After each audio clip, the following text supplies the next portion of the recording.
रखा जब मेरे नबी ने दुनिया में कदम तो पत्थर तक कलमा पढ़कर मुसलमान हो गए। प्यारे नाजरीन, हजरत आमना रज़ियल्लाहु ताला अन्हा फरमाती है कि जब मेरा बच्चा मेरे पेट में था तो मुझे बड़ी अजीब अजीब चीजें नजर आती थी। अगर मैं घर से बाहर निकलती तो एक बादल का साया मेरे ऊपर आ जाता और मुझे धूप बिल्कुल महसूस न होती। अगर मैं पानी भरने के लिए जमजम के कुएं की तरफ जाती तो रास्ते के पेड़ अपनी टहनियां मेरे सामने झुका देते, जैसे मुझे सलाम कर रहे हो। मैं हैरान होती कि ये सब सिर्फ मेरे साथ ही क्यों हो रहा है। जब मैं जमजम के कुएं के पास पहुंचती तो नीचे का पानी अपने आप ऊपर आ जाता और बिल्कुल मंडेल तक भर उठता। फिर मैं अपने हाथों से ही बाल्टी पकड़कर पानी निकाल लेती। मक्का की औरतें मुझे कुएं के पास रोक लेती और जाने ना देती। वो कहती, ए आमना, तुम थोड़ी देर और यही खड़ी रहो, वरना तुम्हारे जाने से पानी वापस नीचे चला जाएगा और हमें पानी भरने में बहुत मुश्किल होगी। इसी तरह हजरत आमना फरमाती है कि मैं सुना करती थी कि जब बच्चा पेट में होता है तो माँ को बहुत तकलीफें झेलनी पड़ती है। कभी हाथ पांव में दर्द, कभी सर दर्द, कभी उल्टी, कभी बुखार और कभी चिड़चिड़ापन। ये सारी बातें सुनकर मैं सोचती कि अजीब है, मुझे तो पूरे 9 महीनों में कोई तकलीफ नहीं हुई। यहाँ तक कि जब तक मेरा बच्चा पेट में रहा मुझे सर दर्द तक ना हुआ। हजरत आमना को अजीब अजीब ख्वाब भी आते थे। वो फरमाती है कि जब मैं रात को सोती तो मुझे ख्वाब आता कि मेरे जिस्म के अंदर से एक नूर निकला है और उसने पूरी दुनिया को रोशन कर दिया है। ये सब देखकर मुझे यकीन हो चुका था कि मेरे पेट में जो बच्चा है वो यकीनन कोई आम इंसान नहीं। पैगंबर हजरत मोहम्मद मुस्तफा सल्लल्लाहु ताला अलैहि वसल्लम जब अपनी माँ हजरत आमना के पेट में थे तो एक रोज आपकी दादी ने आपके दादा को इशारे से बुलाया और कहा, आपको मालूम है ये बहू आमना बहुत महंगा इत्र लगाती है, मैं तो परेशान हो चुकी हूँ, आप जरा आमना से इस बारे में पूछिए। ये सुनकर आपके दादा ने कहा, इस बारे में तू ही पूछ लेती, तूने क्यों नहीं पूछा? तो आपकी दादी ने कहा, मैंने कई मर्तबा कोशिश की, लेकिन जब भी मैं आमना के सामने जाती हूँ तो उसका नूरानी चेहरा देखकर खामोश हो जाती हूँ। आमना के चेहरे पर इतनी चमक आ गई है कि मैं कुछ पूछ ही नहीं पाती, आप ही जाकर पूछ लीजिए। ये सुनकर आपके दादा ने कहा, तू औरत जात है, घर में रहती है, लेकिन मैं मर्द हूँ, घर से बाहर निकलता हूँ, मक्का में कुरैश का सरदार हूँ। जो भी मुझसे मिलता है पूछता है, ए अब्दुल मुत्तलिब, तुम्हारे घर से इतनी इत्र की खुशबू कहाँ से आती है? और हाँ, एक अजीब बात यह है कि इत्र की खुशबू वहीं से आती है जहाँ आमना जाती है। अगर आमना रसोई में जाती है तो खुशबू वहीं से आती है, अगर गुसल खाने में जाती है तो खुशबू वहीं से आती है, अगर बैठकी में जाती है तो खुशबू वहीं से आती है। और ये कोई मामूली इत्र नहीं है, ना इराक का ना मिस्र का, ये तो कोई खास ही इत्र है। इसके बाद आपके दादा हजरत अब्दुल मुत्तलिब ने हिम्मत की और आमना को बुलाकर कहा, बेटी आमना, तुझे पता है मैं कुरैश का सरदार हूँ, खाना एक काबा का मुतवली हूँ, बड़ी इज्जत वाला हूँ। जहाँ भी जाता हूँ लोग पूछते हैं, अब्दुल मुत्तलिब, तेरे घर से इत्र की खुशबू कहाँ से आती है? बेटी, मैं तो इत्र नहीं लगाता, तेरी माँ भी इत्र नहीं लगाती, तू ये इत्र कहाँ से लाती है? ये सुनकर हजरत आमना की आंखों में आंसू आ गए और वो बोली, अब्बा जान, मैं आपको क्या बताऊं, मैंने सारी जिंदगी कभी कोई इत्र नहीं लगाया, मुझे अच्छे और बुरे इत्र की पहचान भी नहीं, मैंने आज तक किसी इत्र वाले से इत्र नहीं खरीदा। मगर अब्बा जान, मैं आपको एक राज की बात बताती हूँ। फिर हजरत आमना ने अपने पेट पर हाथ रखा और कहा, अब्बा जान, ये सब इस आने वाले मेहमान की बरकत है, आपने तो सिर्फ खुशबू महसूस की है, अगर मैं आपको और बातें बता दूं तो आप मुझे दीवानी कहेंगे। ये सूरज कई बार मुझे सलाम करता है, ये चांद कई बार मुझे सलाम करता है, और यही नहीं, जब मैं सोती हूँ तो ऐसी ऐसी औरतें मेरे सामने खड़ी होती हैं जिन्हें ना मैंने कभी देखा और ना आपने वो औरतें मेरे ऊपर हवा करती है। हुजूर सल्लल्लाहु अलैहि वसल्लम के दादा हजरत अब्दुल मुत्तलिब दिन रात काबे के पास जाकर काबे का गिलाफ पकड़कर रोकर दुआ करते, या अल्लाह, मेरा बेटा अब्दुल्लाह इस दुनिया में नहीं रहा मगर उसके घर एक बच्चे की पैदाइश होने वाली है, या अल्लाह इस बच्चे की हिफाजत फरमा और मेरे अब्दुल्लाह की नस्ल बाकी रखना। हुजूर सल्लल्लाहु अलैहि वसल्लम के सारे चाचा इसी इंतजार में रहते थे कि उनके भाई अब्दुल्लाह के घर बच्चा कब पैदा होगा। यहूदियों की किताब तरात में लिखा हुआ था कि जब आखिरी नबी आने वाले होंगे तो उनकी पैदाइश से 10 दिन पहले आसमान पर एक लाल सितारा चमकेगा। जब हुजूर सल्लल्लाहु अलैहि वसल्लम की पैदाइश में 10 दिन बाकी थे तो आसमान पर वही लाल सितारा निकल आया। उसे देखकर यहूदियों में खलबली मच गई। उनके आलिम ने सब यहूदियों को जमा किया और कहा, देखो आसमान पर लाल सितारा चमक रहा है। इसका मतलब है कि आखिरी नबी आने वाले हैं। जाओ और मालूम करो कि इस वक्त मदीना मुनव्वरा में किसके यहाँ लड़के की पैदाइश में 10 दिन बाकी है। यहूदी मदीने गए और मालूम किया तो बहुत सी औरतें हमल से थी, मगर किसी का वक्त करीब नहीं आया था। किसी के 2 महीने बाकी थे, किसी के 4। वो आलिम के पास लौटे और कहा कि मदीने में ऐसा कोई बच्चा अभी पैदा होने वाला नहीं। आलिम ने जवाब दिया, अब मक्का जाकर देखो। सारे यहूदी मक्का पहुँचे और मालूम किया कि वहाँ किन घरों में पैदाइश होने वाली है। लोगों ने बताया, हाँ, यहाँ मक्का में 5 औरतें हैं जिनके यहाँ बच्चा होने वाला है। यहूदियों ने कहा, नहीं, हमें ऐसे बच्चे की पैदाइश की खबर चाहिए जिसका बाप पहले ही इंतकाल कर चुका हो। लोगों ने बताया, हाँ, अब्दुल मुत्तलिब का पोता पैदा होने वाला है। इस बच्चे के बाप अब्दुल्ला कुछ महीने पहले ही दुनिया से चले गए। ये सुनकर यहूदियों की चीखें निकल गई। वो रोते चिल्लाते अपने आलिम के पास पहुँचे और बोले, हाय अफसोस, आज नबुवत यहूदियों से निकलकर मक्का वालों को मिल गई। वक्त यूं ही गुजरता गया और आखिर वो दिन आया जिसका सबको बेसब्री से इंतजार था, जिसका इंतजार आसमान, जमीन, परिंदे और हर मखलूक कर रही थी। और फिर वो घड़ी आई। आज उस बच्चे की पैदाइश हुई जिसकी वजह से पूरी दुनिया बनाई गई। अगर वो ना होते तो शायद ये दुनिया भी ना होती। आज उस बच्चे की पैदाइश हुई जिसके लिए चांद 2 टुकड़ों में बांट दिया गया। आज उस बच्चे की पैदाइश हुई जिसकी खातिर सूरज को अपनी जगह पर रोक दिया गया। अल्लाह ने हुक्म दिया, इस सूरज अभी मत डूबना, क्योंकि मेरे हबीब मोहम्मद सल्लल्लाहु अलैहि वसल्लम ने अभी असर की नमाज अदा नहीं की। आज उसी बच्चे की पैदाइश हुई जिसके पास पूरी जिंदगी में जिब्राइल अलैहिस्सलाम 26,000 बार तशरीफ लाए। रात गहरा चुकी थी। हजरत आमना के पेट में हल्का सा दर्द उठा। उन्हें महसूस हुआ शायद आज मेरे बच्चे की पैदाइश होने वाली है। उन्होंने हजरत अब्दुल मुत्तलिब को ये खबर दी। हजरत अब्दुल मुत्तलिब ने मोहल्ले की दाई हजरत शिफा को बुलाकर कहा, आज रात तुम आमीना के साथ ही रहो, क्योंकि मेरे बेटे अब्दुल्ला के घर बच्चा पैदा होने वाला है। रात धीरे धीरे गुजरती गई। चांद खामोश होकर बादलों में छुप गया। हजरत आमीना फरमाती है, जिस रात मेरे घर बच्चे की पैदाइश हुई उस वक्त गरीबी का ये आलम था कि चिराग में तेल जलाने के भी पैसे नहीं थे। यही वो गरीबी की रात थी जिसमें हमारे आका सल्लल्लाहु अलैहि वसल्लम इस दुनिया में तशरीफ लाए। उस रात हजरत अब्दुल मुत्तलिब और उनके सारे बेटे घर के बाहर बैठे रहे। वो सोचते रहे, अगर अब्दुल्लाह की बीवी के साथ कोई हादसा हो गया तो हम फौरन इलाज का इंतजाम करेंगे। पूरी रात कोई नहीं सोया। रात ढलती जा रही थी। चांद खामोश होकर डूब चुका था। हर तरफ अंधेरा ही अंधेरा था। घर के अंदर भी अंधेरा, घर के बाहर भी अंधेरा। सहरी का वक्त हो चुका था कि अचानक हजरत आमना के पेट में तेज दर्द उठा और वो समझ गई कि अब पैदाइश का वक्त आ गया है। उन्होंने दाई शिफा को आवाज दी, मुझे दर्द हो रहा है।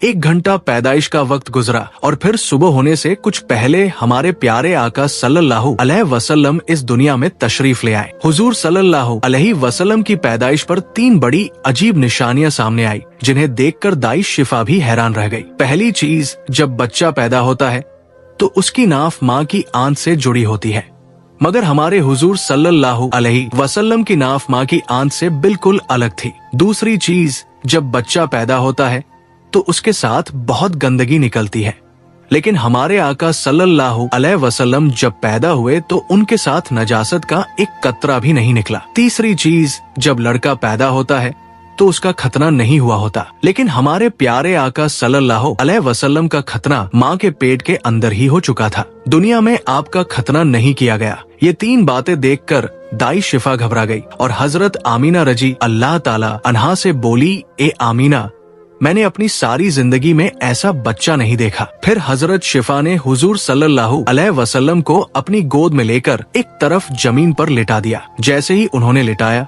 हुजूर नबी करीम सल्लल्लाहु अलैहि वसल्लम ने अचानक करवट बदली और घुटनों के बल झुककर सीधे सजदे में चले गए। ये देखकर हजरत आमना रजिला ताला अन्हा की हैरानी की इंतहा न रही। हुजूर नबी करीम सल्लल्लाहु अलैहि वसल्लम पूरे 15 मिनट तक सजदे में रहे। फिर आपने सर उठाकर आसमान की तरफ उंगली से इशारा किया और सारी दुनिया को बता दिया, ए लोगों, इस दुनिया को पैदा करने वाली जात सिर्फ अल्लाह ही की है। हजरत आमना फरमाती है, जब मैंने अपने बच्चे को गोद में लिया तो अचानक देखा कि आसमान के तारे जमीन के करीब होते जा रहे हैं। फिर अचानक एक बादल का साया मेरे कमरे के अंदर आया और मेरी गोद से मेरा बच्चा उस बादल के साए में गायब हो गया। उस बादल के अंदर से एक आवाज आई, ए जिब्राइल अलैहिस्सलाम, इस बच्चे को पूरी दुनिया का चक्कर लगवाओ, इसे सारे नबियों की खूबियां अता करो, इसे यूसुफ की खूबसूरती दो, अय्यूब का सब्र दो, इब्राहिम की दोस्ती दो और दाऊद की मीठी जुबान दो। हजरत आमीना फरमाती है, थोड़ी देर बाद वो बादल का साया हट गया और मैंने देखा कि मेरा बच्चा फिर मेरी गोद में लेटा हुआ था। सुबह होने ही वाली थी कि दाई शिफा बाहर निकलकर हुजूर सल्लल्लाहु अलैहि वसल्लम के दादा हजरत अब्दुल मुत्तलिब को खुशखबरी देने पहुंची। उसने कहा, ए अब्दुल मुत्तलिब, तुझे पोता मुबारक हो। ये सुनकर रात भर जागे हुए अब्दुल मुत्तलिब के होश उड़ गए। वो इस कदर हैरान थे कि आमना के घर इतना खूबसूरत बच्चा पैदा हुआ है। सारे चाचा भी अपने भतीजे को देखकर बेहद खुश हुए। यहाँ तक कि जब अब्बू लहब की बांदी सोबिया ने जाकर अबू लहब को ये खुशखबरी सुनाई, हे अबू लहब, तुझे भतीजा मुबारक हो, तो ये सुनकर अबू लहब इतना खुश हुआ कि उसने अपनी बांदी सोबिया से कहा, जा, मैंने तुझे अपने भतीजे की खुशी में आजाद कर दिया। हजरत अब्दुल मुत्तलिब बहुत बूढ़े हो चुके थे, मगर खुशी इतनी ज्यादा थी कि वह अपने पोते को गोद में लिए काबा की तरफ दौड़ते चले गए। सारे मक्का वाले भी खुशी से नारे लगाने लगे, लेकिन अब्दुल मुत्तलिब ये कहाँ जानते थे कि उनका पोता वो इंसान है जिसकी खातिर अल्लाह ने ये पूरी दुनिया बनाई। उनका पोता इतना बड़ा इंसान है कि अल्लाह ने मेराज की रात उसे जमीन से उठाकर 7वें आसमान पर अपने सामने बिठाया और उससे बातें की। ये वही पोता है जिसे अगर मायूस देखा जाए और उसकी आंखों में आंसू आ जाए तो आसमानों पर टहलका मच जाता है। हजरत अब्दुल मुत्तलिब ने काबा का गिलाफ पकड़कर अपने पोते के लिए दुआएं मांगी और फिर उसका नाम रखा मोहम्मद। मोहम्मद का मतलब है वो इंसान जिसकी बहुत ज्यादा तारीफ की जाए। ये नाम सुनकर मक्का वाले कहने लगे, अब्दुल मुत्तलिब, ये कैसा अजीब सा नाम तुमने अपने पोते का रख दिया है। हमने तो आज तक ऐसा नाम नहीं सुना। मगर अब्दुल मुत्तलिब कहाँ जानते थे कि यही बच्चा एक दिन इतनी शान पाएगा कि लोग उसके पीछे चलेंगे। एक बार हुजूर अकरम सल्लल्लाहु अलैहि वसल्लम मदीने में अपने सहाबा के साथ बैठे हुए थे। तभी आपके चाचा हजरत अब्बास रज़ियल्लाहु ताला अन्हु ने फरमाया, ए अल्लाह के रसूल, मुझे बचपन ही से मालूम था कि आप बड़े होकर कोई बहुत बड़े इंसान बनेंगे। हुजूर सल्लल्लाहु अलैहि वसल्लम ने पूछा, ए चाचा जान, आपको कैसे पता चला? तो हजरत अब्बास ने जवाब दिया, अल्लाह के रसूल, जब आप सिर्फ 2 महीने के थे तो एक रात मैंने आपको देखा कि आप चारपाई पर अकेले लेटे रो रहे थे। मैंने आपको चुप कराने की कोशिश की, मगर आपने मेरी तरफ नहीं देखा, बल्कि अचानक आसमान की तरफ देखकर मुस्कुराने लगे। मैं हैरान रह गया। फिर जब मैंने भी आसमान की तरफ देखा तो मेरी आंखें फटी की फटी रह गई। मैंने देखा कि चांद आपकी उंगली के इशारे पर नाच रहा है। आप जिधर उंगली ले जाते चांद उधर ही चला जाता। ये मंजर देखकर मैं समझ गया कि आप कोई आम इंसान नहीं है। हुजूर सल्लल्लाहु अलैहि वसल्लम ने फरमाया, हाँ मेरे चाचा जान, आप सही कह रहे हैं। बचपन में चांद मुझे कहानियां सुनाता था, मेरे साथ खेलता था और मुझे रोने नहीं देता था। सुभान अल्लाह, ऐसे थे हमारे नबी कि जिनके घर में इतनी गरीबी थी कि उनकी माँ अपने इस यतीम बच्चे के लिए एक खिलौना तक नहीं खरीद सकती थी, मगर अल्लाह ने चांद को हुक्म दे दिया, ए चांद, तू मेरे महबूब के लिए खिलौना बन जा और उसे खेला, उसे रोने मत देना। हुजूर सल्लल्लाहु अलैहि वसल्लम की जिस दिन पैदाइश हुई, उस दिन दुनिया में जितने भी बुत थे सब जमीन पर मुंह के बल गिर पड़े।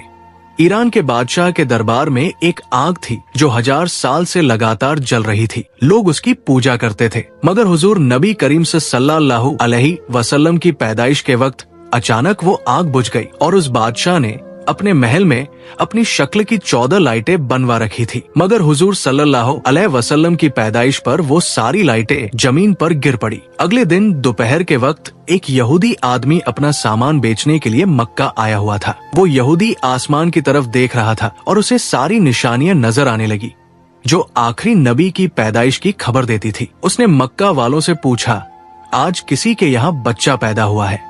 लोगों ने जवाब दिया, हाँ, फला फला औरत के यहाँ लड़का हुआ है। ये सुनकर उस यहूदी ने कहा, नहीं, मुझे ऐसे बच्चे के बारे में बताओ जिसका बाप ना हो। तो लोगों ने बताया अब्दुल मुत्तलिब का पोता पैदा हुआ है।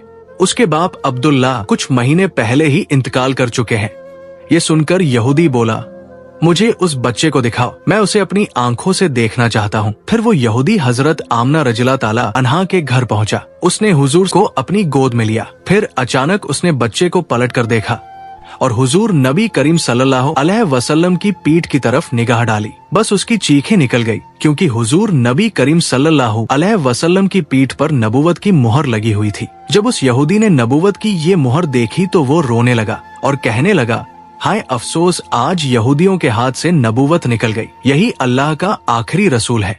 मक्का के लोग जो पहले से ही हजरत अब्दुल मुत्तलिब से मन में जलन रखते थे, ये देखकर और भी हैरान रह गए कि जो काहिन आता है वो इन्हीं के दरवाजे पर आता है, जो राहिब आता है वही इन्हें खुशखबरी सुनाता है, और जो भी आता है इनके ही बारे में पेशिन गोई करके चला जाता है। लोगों के दिलों में जनाबे अब्दुल मुत्तलिब और इस बच्चे के लिए हसद की आग भड़कने लगी। मक्का की सरजमीन पर सैकड़ों बच्चे पैदा हुए, मगर किसी के बारे में ऐसी बातें कभी ना सुनी गई। ये हसद जो पैदाइश के पहले लम्हे से शुरू हुआ, आगे चलकर मजहबी दुश्मनी में बदलने वाला था। यहूदी आलिम फिर पुकार उठा, मैंने इस बच्चे को पहचान लिया है, मैं इसी की तलाश में मक्का आया था। जनाबे अब्दुल मुत्तलिब जो दीने इब्राहिमी पर कायम थे और कई राजों से वाकिफ थे, ये सुनकर फौरन बच्चे को वापस घर ले गए और उसे छुपा दिया। 4 दिन तक पैगंबर इस्लाम को पोशीदा रखा गया, लेकिन चौथे दिन अरब का एक बेहद पढ़ा लिखा और मक्का में इज्जत का मकाम रखने वाला शख्स, जिसका नाम सवाद इब्ने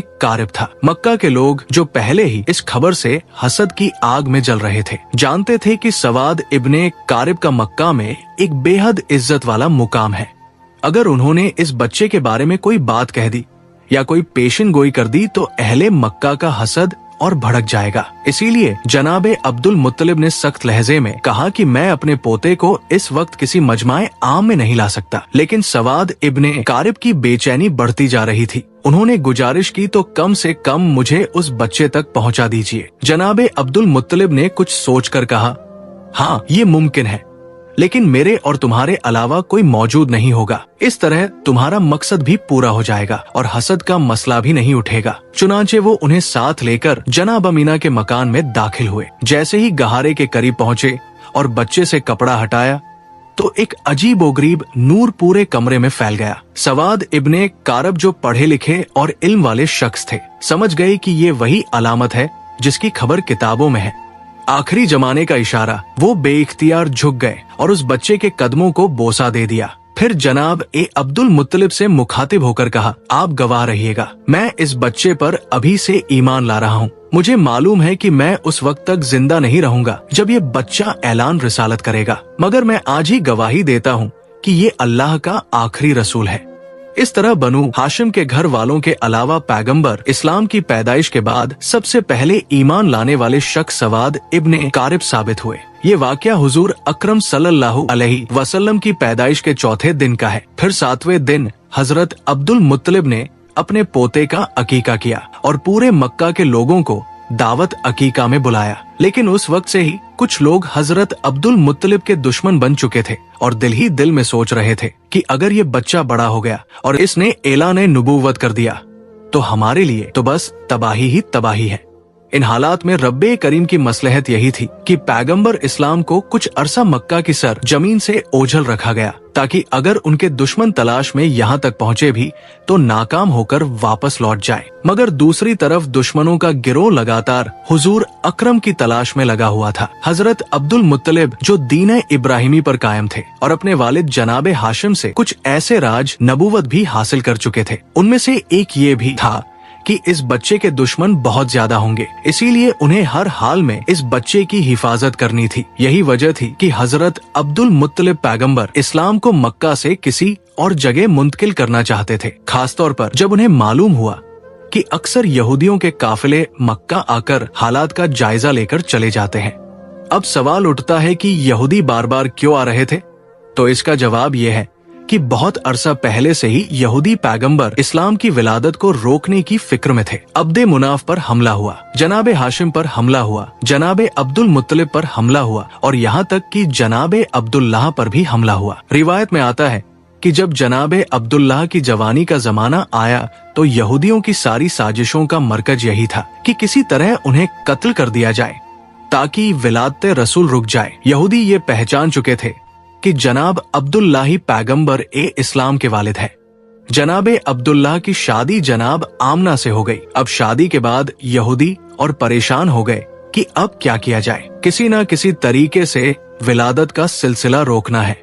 इत्तेफाक से उन्हें एक मौका मिल गया। जनाब अब्दुल्लाह किसी काम के सिलसिले में मदीना गए और मदीना यहूदियों का गढ़ था। रिवायत के मुताबिक मदीना में जनाब ए अब्दुल्लाह पर हमला किया गया और जहर देकर उन्हें शहीद कर दिया गया। अब यहूदियों को एक इत्मीनान तो हो गया कि पैगंबर ए इस्लाम के वालिद तो शहीद हो चुके हैं। बस एक बात की तस्दीक करना बाकी थी कि पहले ये पक्का कर लिया जाए कि जनाबे अब्दुल्लाह के यहाँ कोई औलाद है या नहीं। अगर मालूम हो जाए कि वो बे औलाद थे तो चैन की सांस लेकर अपने घर लौट जाए, लेकिन अगर पता चले कि उनके यहाँ कोई औलाद है तो फिर उसके कत्ल का इंतजाम किया जाए। यही सोचकर यहूदियों का एक गिरोह खास इसी काम के लिए मदीना से मक्का आया। वहाँ आकर उन्होंने छानबीन की और जब उन्हें ये पता चला कि जनाब ए अब्दुल्लाह का इंतकाल हो चुका है और उनके यहाँ कोई औलाद नहीं थी तो उन्होंने इत्मीनान का लंबा सांस लिया। फिर बड़े आराम से मदीना लौट गए। मदीने पहुंचकर मदीना से लेकर शाम तक जहाँ जहाँ यहूदी फैले हुए थे सबको ये खुशखबरी सुना दी। मुबारक हो, हमारे लिए जो खतरा था वो टल गया है। ये खबर पूरी दुनिया यहूद में फैला दी गई। मदीना से लेकर शाम तक जश्न मनाया गया और यहूदी बड़े मुतमिन हो गए, मगर उन्होंने एक बुनियादी गलती कर दी। ये तो मालूम कर लिया कि जनाबे अब्दुल्लाह के इंतकाल के वक्त उनके यहाँ कोई बच्चा मौजूद नहीं था, लेकिन ये सोचना ही भूल गए कि कहीं जनाब ए आमना हमला तो नहीं है और कुछ महीनों बाद बच्चा पैदा हो सकता है।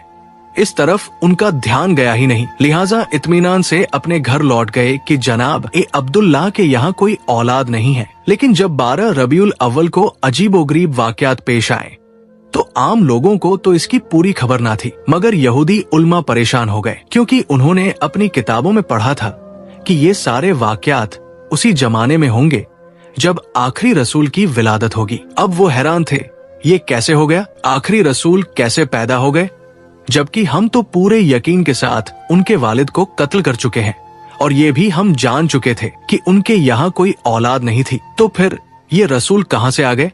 उनकी किताब में तो साफ लिखा था कि आखिरी रसूल अब्दुल्लाह के यहाँ पैदा होंगे और उनके साथ अजीबोगरीब निशानियां वाक़ होंगी। अब वो उलझन और हैरत में डूब गए। अब्दुल्लाह के यहाँ तो रसूल पैदा नहीं हुए और अगर किसी और के यहाँ पैदा हुए हैं तो ये हमारी किताब के बिल्कुल बरक्स है।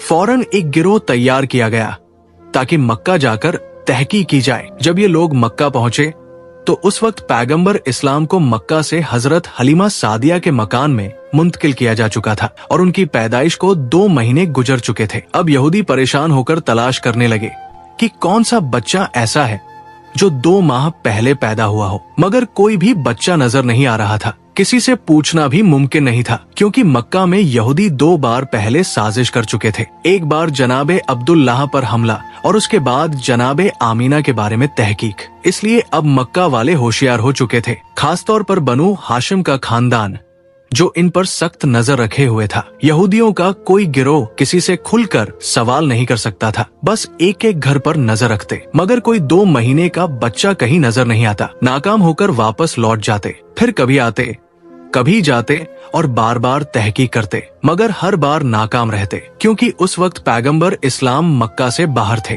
फिर जब नबी करीम 6 साल की उम्र में मक्का वापस आए उस वक्त यहूदियों का एक गिरोह मक्का में मौजूद था। जब नबी करीम की उम्र 7 साल हुई तो एक दिन उसी गिरोह की नजर आप पर पड़ गई। जैसे ही उनकी नजर इस मासूम बच्चे पर पड़ी वो हैरत से दंग रह गए। इस बच्चे का चलने का अंदाज, बोलने का लहजा बिल्कुल वही था और तरात की किताब के मुताबिक कहा आखिरी नबी की उम्र इस वक्त 7 साल होनी चाहिए। फिर उन्होंने आपस में तय किया अगर यही बच्चा वाकई आखिरी नबी हुआ तो हमें उसे इस दुनिया से मिटाना होगा। ये नौजवान जो अपने दादा और चाचा के साथ चल रहा था, उसके चलने का अंदाज, बात करने का तरीका बिल्कुल वही था जो उनकी किताबों में आखिरी रसूल के लिए लिखा हुआ था। उसके सर पर बादल साया किए हुए था। वो जिस दरख्त के करीब से गुजरता उसकी शाख झुक जाती, जिस पत्थर के पास जाता पत्थर कलाम करने लगता और वो जिस तरफ भी जाता, अगर राह में कोई रुकावट होती तो रुकावट खुद ब खुद हट जाती। यहूदियों को ये तो यकीन हो गया था कि ये बच्चा अब्दुल मुत्तलिब का पोता है, मगर उनके दिल में ये भी खौफ था कि कहीं पहले की तरह हम धोखा ना खा जाए। वो सोच रहे थे ऐसा ना हो कि हम इस नौजवान को कत्ल करके मुतमिन हो जाए और फिर 20 साल बाद पता चले कि रसूल तो अभी जिंदा है। इसलिए इस दफा वो 100% यकीन करना चाहते थे कि यही नौजवान अल्लाह का सच्चा पैगंबर है। उनकी किताबों में लिखा था और उन्हें इस बात का पूरा इल्म था कि जो भी अल्लाह का रसूल होगा, चाहे पहला हो या आखिरी, लुकमाए हराम उसके हलक से नीचे नहीं उतर सकता, बल्कि हलक क्या उसके होठों तक भी नहीं पहुंच सकता। हराम के अलावा रिस्क मुस्तबा यानी ऐसा रिस्क जिसका साफ पता ना हो कि हलाल है या हराम, वो भी रसूल के होठों को नहीं छू सकता। चुनांचे उन्होंने एक अजीब मंसूबा बनाया। मक्का में एक बेवा औरत रहती थी जिसका नाम जुबैदा था। उसने एक छोटा सा मुर्गी फार्म बना रखा था और मुर्गियों के अंडे बेचकर गुजारा करती थी। जो मुर्गी अंडे देने के काबिल न रहती, उसे वो ज़बा करने के लिए बेच देती। यहूदियों ने सोचा ये एक ऐसा इम्तिहान है जिससे हमें पूरा यकीन हो जाएगा। रात के वक्त उन्होंने जुबैदा के घर में नकब लगाई और कुछ मुर्गियां चुरा लाए। अब जिन मुर्गियों को चोरी की नीयत से लिया वो तो रिस्क हराम हो गई, और जिनके बारे में ये सोचा कि बाद में उसकी कीमत अदा कर देंगे, वो रिस्क मुस्तबा हुई। फैसला ये था कि किसी की चीज उठा लेना अगर हराम की मंजिल पर ना भी पहुंचे तो भी शक में जरूर आ जाता है। अगले दिन यहूदी हजरत अब्दुल मुत्तलिब के पास गए और उनको दावत दी कि हम आपके कबीला की दावत करना चाहते हैं। यहूदियों का असल मकसद पैगंबर इस्लाम का इम्तिहान लेना था, इसलिए उन्होंने हजरत अब्दुल मुत्तलिब से कहा, आप अकेले दावत में नहीं आएंगे, बल्कि बनु हाशिम के सारे मर्द आएंगे और खासतौर पर आपके सब बेटे और पोते जरूर आए। हजरत अब्दुल मुत्तलिब ने मुस्कुराकर जवाब दिया, तुम ना भी कहते तो भी मेरी शर्त यही होती, क्योंकि मैं अपने पोते के बगैर किसी दावत में शरीक नहीं होता। यहूदियों के तो मानो दिल की मुराद पूरी हो गई। चुनांचे खाने का इंतजाम किया गया। उन्होंने अपने जहन में पहले ही तय कर रखा था कि ये वाला गोश्त और मुर्गी हराम है और ये हिस्सा मुस्तबा है।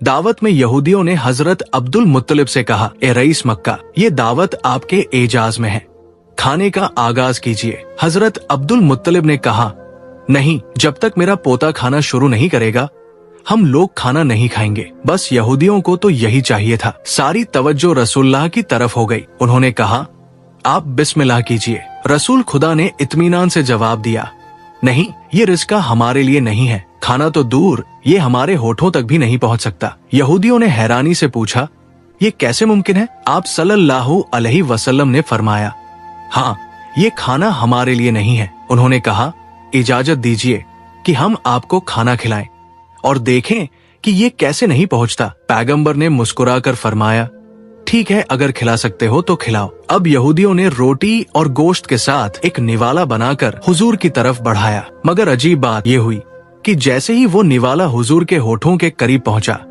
ऐसा महसूस हुआ कि किसी ने जबरदस्ती उनका हाथ खोल दिया हो और निवाला दस्तरखान पर गिर पड़ा। एक बार, दो बार, यहाँ तक कि 10 बार कोशिश की गई, मगर निवाला हुजूर के होठों से लग ही नहीं सका। वो करीब पहुंचता मगर हाथ अपने आप खुल जाता और नीचे गिर जाता। यहूदी ऊपर से तो परेशान नजर आते थे, मगर दिल ही दिल में खुश थे कि आधी अलामत तो पूरी हो गई। ये हराम वाला खाना था। अब उन्होंने मुस्तबा खाना लाकर पेश किया और फिर कहा, आगाज कीजिए। पैगंबर ने उसी इत्मीनान से जवाब दिया, ये भी हमारे लिए नहीं है। यहूदियों ने कहा, हम खिलाते हैं। आपने फरमाया, चलो ठीक है, फिर कोशिश करके देख लो। अब जब कोई निवाला हाथ में लेकर पैगंबर इस्लाम के मुंह के करीब लाता तो वो या तो दाई तरफ खिसक जाता या बाई तरफ, लेकिन होठों तक पहुंचता ही नहीं था। यहूदियों ने हजरत अब्दुल मुत्तलिब से कहा, हमने तो पूरे खुलूस से ये दावत दी थी, मगर समझ नहीं आ रहा कि ये क्या हो रहा है। क्या इसमें कोई खुदाई राज है?